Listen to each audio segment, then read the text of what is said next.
Welcome to the Deviant Thinking Podcast. I'm your host, Jennifer Thompson, and today and always we'll explore career advice that breaks the rules.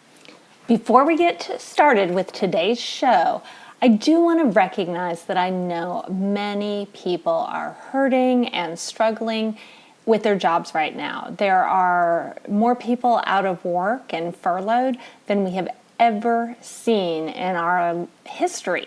And I really respect that. So I'm kind of excited to share. I really want to help people get their resumes ready and get out there. So for the month of May, I will be making a very special offer that you can get the coupon code at the end of the show that will help you get your resume ready and out the door to hopefully land you that great interview and that great job. So stick around till the very end and make sure that you get that code because it's a great offer that will be here for the month of May. Well, I hope everyone is staying safe, hanging out at home, and maybe even enjoying a little bit of the downtime that they have. But this time isn't going to last forever, and I can see things picking up. I can see people being interested in getting out there, and one of the things that we've been talking about is what are the changes that are going to be out there in the terms of interviewing as we move forward.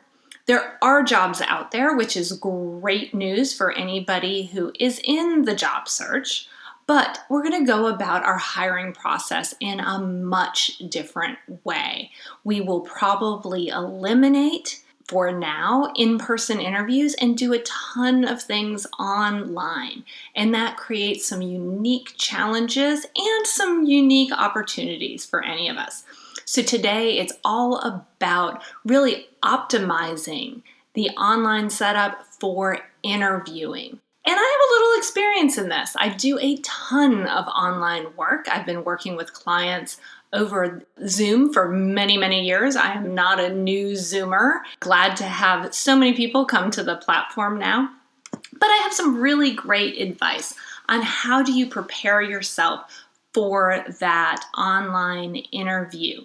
And the good news is there's some great tips and tricks out there that can help you really maximize this media so that you look even better than you could look in an in-person interview. So with no delay, let's jump right in and talk about interviewing in a COVID age, interviewing online, and really how do we maximize this in a great way so that you can land a job that you love. Let's start with the basics. And the basics are just that. It's kind of the minimum that needs to happen for you to have a successful interview. And while I'm going to tell you some great things, none of these things are groundbreaking. But I also didn't want to skip over any of this. It would be a miss if I assumed that you knew this. So just be a little bit patient with me as we go over these basics, but know that there's some good stuff coming about how to really maximize your setup and maximize yourself. We totally go beyond the basics here in this podcast, and I promise to share some tips and tricks that you have never heard before about online interviewing. So just be patient as we get through the basics and get to the good stuff. So the first basic is test your technology. This is very important. You don't want to get onto an interview and not have tested your technology. And there's a myriad of ways that you can do this, but definitely put your camera on, get yourself a headset or a microphone, put it all together. And if you're going to be using Zoom, have a friend join you on Zoom so you can take that moment so that you can set things up in a great way and know that everything works. Because there's nothing worse than it being 1 minute to the time that you're supposed to be in an interview and technology not working. That being said as well, Technology right now is a bitch, folks. Internet is slow. So many people are at home. You definitely want to take this time and have a backup plan as well. When I'm going to do a Zoom call right now, I have my regular internet available. I've tested my phone hotspot connection. Sometimes I've even gone to another location to make sure that I have really good internet because it's a little funky with so many people online and it is not letting up anytime soon. The internet is not nearly as stable as it's always been. Definitely take this time to test the technology. So that's our first basic. Our next basic is think about your background and surroundings.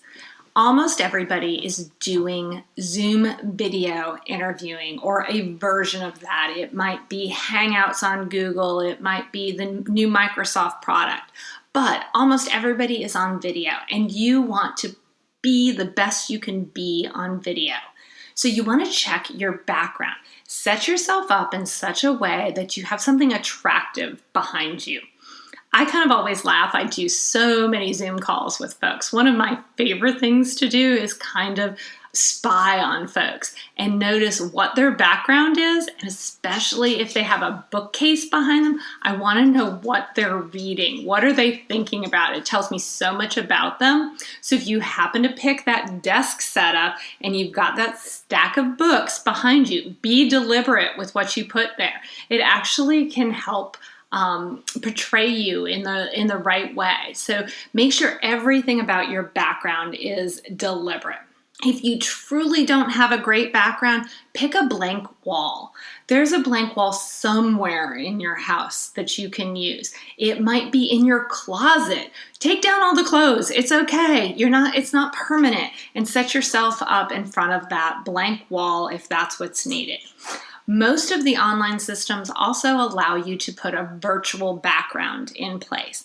I'm not a huge fan of this though. I see it glitch an awful lot of the time. Where you're talking to someone, and especially any of us who have lighter hair, if thinks it's a green screen background, suddenly the background's coming through your hair and it totally looks fake. Unless it works really, really well, I would skip that and really create that background that makes sense behind you and is real. Also, know what your camera angle is. I think this is an important piece. You want to have a camera angle that is really flattering to you. And in general, that means looking up at your camera just slightly. I also caution that when you're doing an interview, look at the camera. I know that's a little bit uncomfortable, but that's actually where the eye contact comes through, is through the camera. It's not looking at the person's face. Also be careful if you have a setup where there's more than one thing going on. So for myself, I have multiple screens.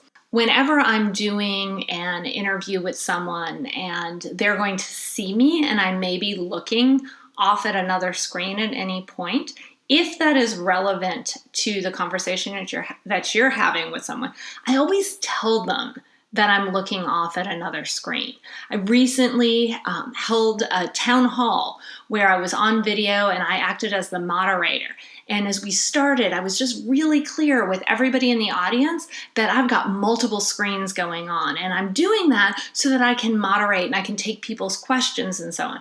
And while that's not exactly relevant to an interview, I think it does show the point of letting people know what's going on around you will definitely take any of the questions out. So if you're staring off to the right and they think you're staring off out the window, they're going to know, hey, I've got another monitor over there and I'm looking up some data, or I'm looking at my resume to be able to share it with you.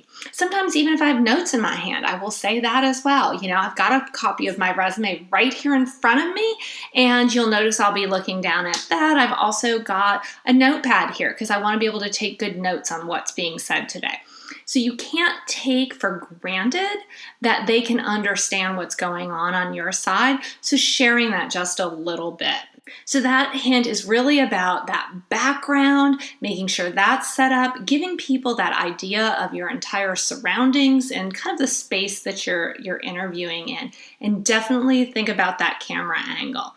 I am not an expert in camera angles, but I promise if you will do a YouTube search on how to set up your system for the most flattering look, you will absolutely find some great videos out there that talk about the lighting, the background, the camera angle, all of that. And definitely take the time to do that. If you've got an interview, you want to show up looking your best, and there are some great ways that you can inexpensively set up your home area to make yourself really, really look good. The next hint is make sure everyone in your house knows what's going on and that you're going to need private time for this interview. This sounds really simple, but I can't tell you how many times I'm on Zoom with a client and their kids come bounding in or the dog starts barking and there's no one to help them out. So I always say try to make time and make sure that everybody knows what's going on. And with this, you can do a couple things. If you happen to be lucky enough to have an office that you're interviewing in, don't leave it up to chance that your kids are going to remember that you're having an interview. Take a minute, put a big Post-it note on your door and say, busy now, interviewing, do not disturb. Oh my, and that was perfect. I couldn't have planned it better if I tried. Also, remember to shut off your phone. You want to get rid of any distractions. And folks, that was legit. I forgot to shut off my phone. We don't want to hear that, especially in an interview. You want to make it appear and it really be that you are 100% focused on this interview.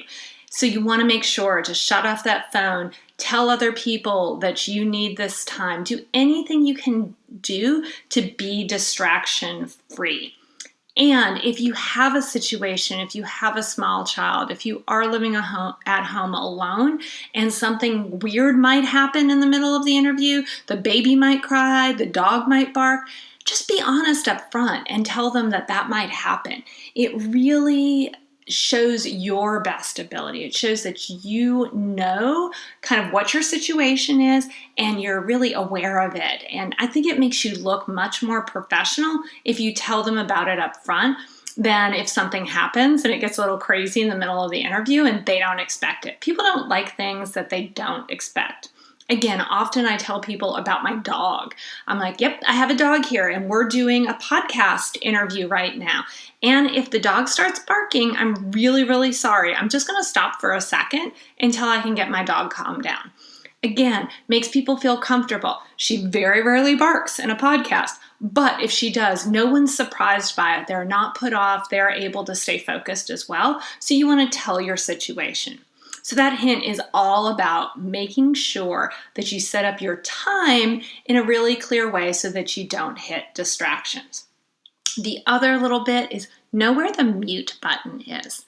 If you noticed, even in this podcast, as soon as the phone started going off, I was able to hit pause and stop it so that you didn't hear the phone go on for as long as it did. I had to get up, shut it off, all of that, but I was able to hit the mute button fairly quickly. If the other person is talking and you hit the mute button, no problem. They can keep talking and they don't have to hear the baby crying in the background or something. So you really want to know, kind of, again, going back to the technology, know the technology well enough that you can manipulate it as you need to. So that's some of the basics. Making sure we know our technology, making sure we have a good background, a good camera angle, and making sure that we've set up the time and the space that we need to do a great interview. Now, let's get on to the good stuff. I have some great hints for really upping your interview, and I think there are some hints that maybe some other people haven't told you about. And we're going to start with my favorite one. When I do an interview and I'm on video, I cheat. Yep, I totally cheat. I make sure I know what I want to say and then I have a whole outline, but you will never see it. Because what I do is I get one of those great big 3M Post-it notes and I write all of my notes on it and I put it up on the wall behind my camera. And I put it up on on the wall behind my camera so that as I'm looking very clearly in these people's eyes, as I'm doing my interview, if I'm at a loss for what I wanted to talk about, it's on the wall behind them. So I can flick my eyes just ever so slightly to some of the talking points I wanted to make sure that I covered, and they will never, ever know that I've looked at my notes. So you see, when you're interviewing at home, there's nothing that says you can't have notes for your interview. Be smart. Put your stories, put the things that you want to make sure that you talk about up on that Post-it note. Know the questions that you want. Any of those things you can put up on that magic little Post-it note. Well, I say little. Make it big. Make it easy to see. They can't see you. And you can put it on the wall with no problem. So that kind of comes to my second hint. And they're kind of related here because it's all about know those stories. I bring this up a lot when I talk about interviewing.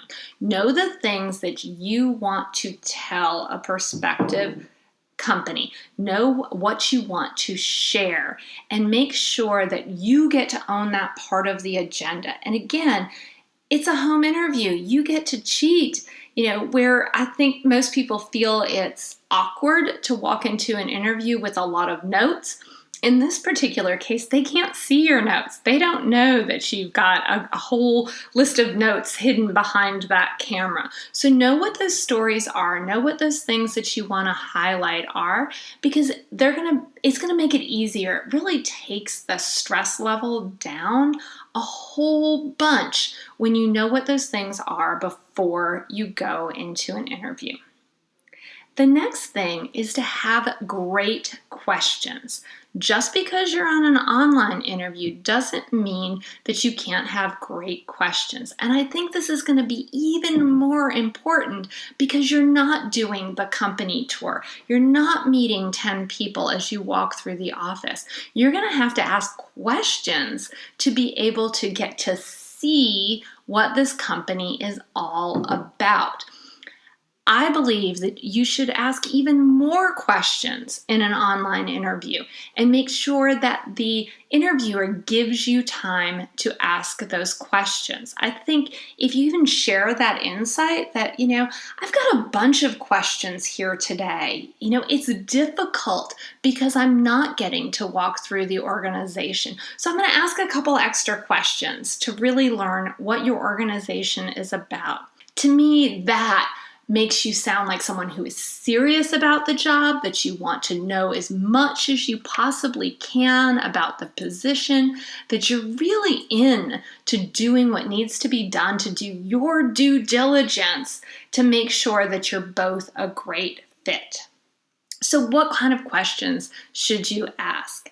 I'm a big believer in asking the hard questions, asking questions that are beyond theory. Right? The simple theory question might be, tell me about your company culture. Well, I've said this before on this podcast. I personally think that is the worst question that can be asked because it generates the worst answers. If you ask, what's the company culture for this organization? You're going to get their canned answer. It's normal. They're trained.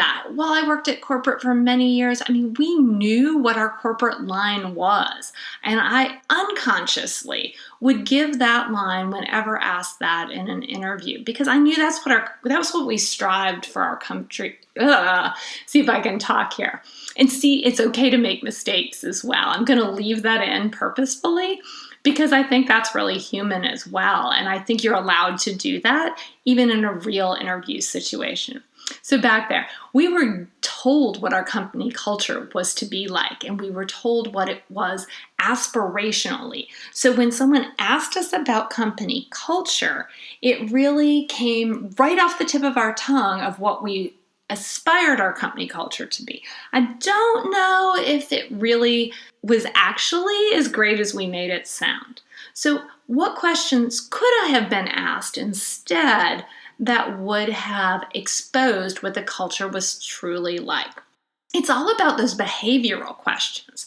More than likely, if you're going to be interviewed, you're going to be asked questions like, tell me about a time when you had to deal with conflict. Tell me about a time that you had to achieve something without enough information and maybe not enough resources, right? They're going to ask those specific behavioral questions so that you have to answer with what you did, not what your theory is about what you would be doing.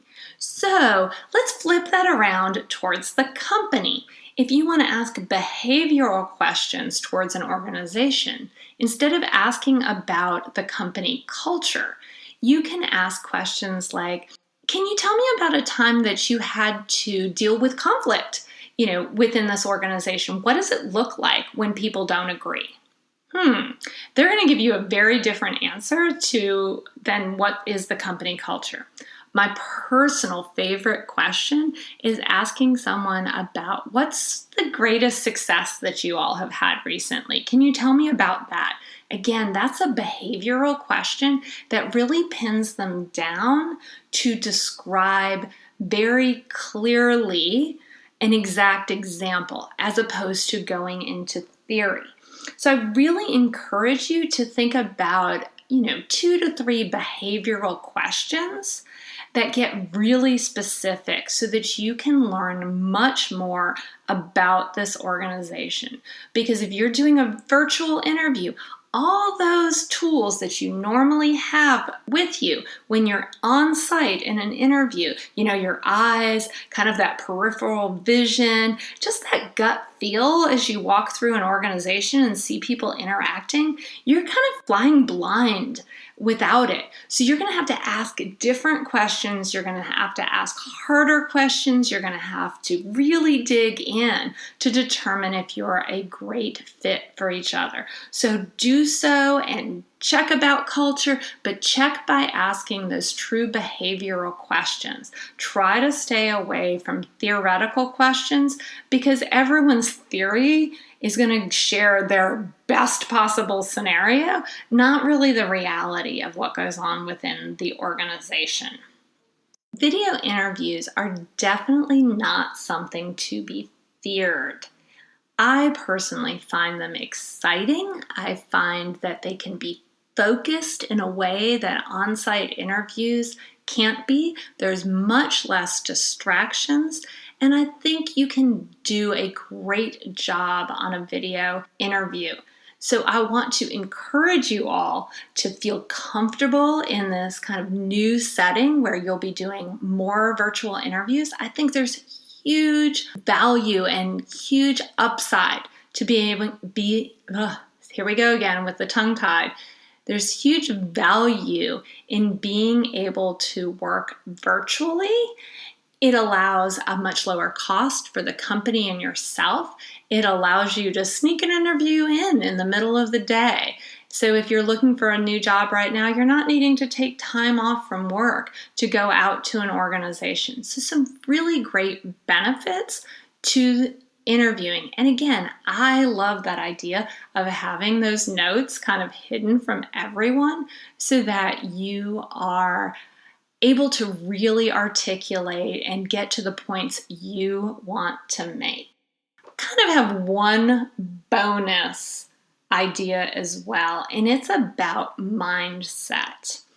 I want you to go into an online interview with the same excitement that you would go into an in-person interview.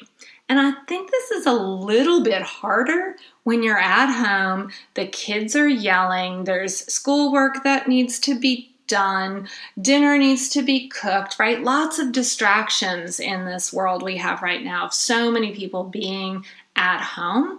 So the hint is really get your mentality in the right place.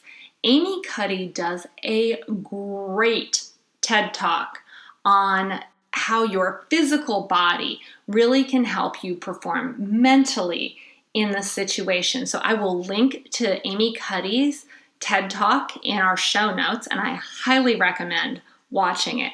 But to cut to the gist of it, what she recommends is making sure that before before you go into an interview, that you use your body to set yourself up for success. So what that means is before the interview, don't be sitting there working on emails all hunched over and let the notification timer go off 2 seconds before you need to get on. Give yourself time to put your body and your mind in the right state so that you do feel powerful. For me, I get up, I walk around, I stretch my arms high up into the air. I make sure I take up tons of space. For me, that's really important. I want to feel like I'm projecting kind of in all directions. And when I do those things, it really aligns my body and my mind together so I can show up fully, I can show up enthusiastically, and I can do a great presentation, a great interview, whatever it is in that space. So I want you to consider that as well, don't just worry about the logistics of it. Also worry about that head space. Get yourself, your body and your mind aligned, get into that really powerful state so that you can show up and interview fully and interview with enthusiasm and be just downright prepared. That wraps up today's episode of the Deviant Thinking podcast. I hope you found it super useful. We talked about some great things. We talked about the basics, making sure that you test the technology, looking at that background and surroundings, camera angle, all of that. Making sure we designate this time as your private time and knowing that you need to get rid of as many distractions as you can. And then my favorite tips, the good stuff, the stuff nobody else is telling you. That secret tip of putting that Post-it note up behind the camera, woot woot, my favorite. I'm telling you, do it all the time. No one will ever know you're looking at that massive Post-it note with every detail that you need to know. On that should be your stories. It should be great questions that you have. And then maybe the most powerful thing of all is making sure that you get your mindset in the right place. Unplug from those other things before you do your interview and get ready to really shine. As promised at the beginning of this podcast, I have a special offer for you.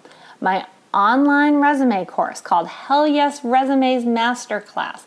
With or without the resume review, I am offering at $150 off.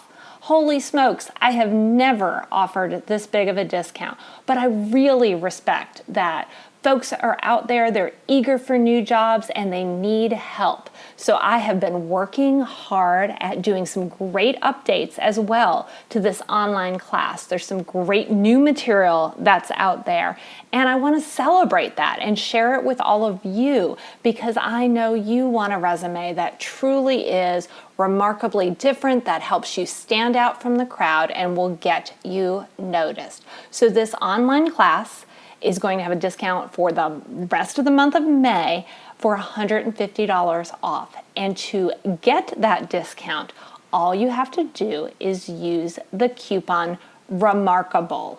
So REMARKABLE, for those of you who have trouble spelling like me, is spelled REMARKABLE, and you just type that in as the coupon code for the month of May, and you will get that $150 off, and it will get you moving in the right direction to create an amazing resume. And that's the first step into getting that interview that will land you a great job. Thank you all for hanging out with me today. It has been an absolute pleasure. I hope we get to work together to create that remarkable resume for you. If you think this podcast was awesome, please tell us so. Hop on over to iTunes and give us a review. It means the world to us. Until next time, please be deviant and be remarkable.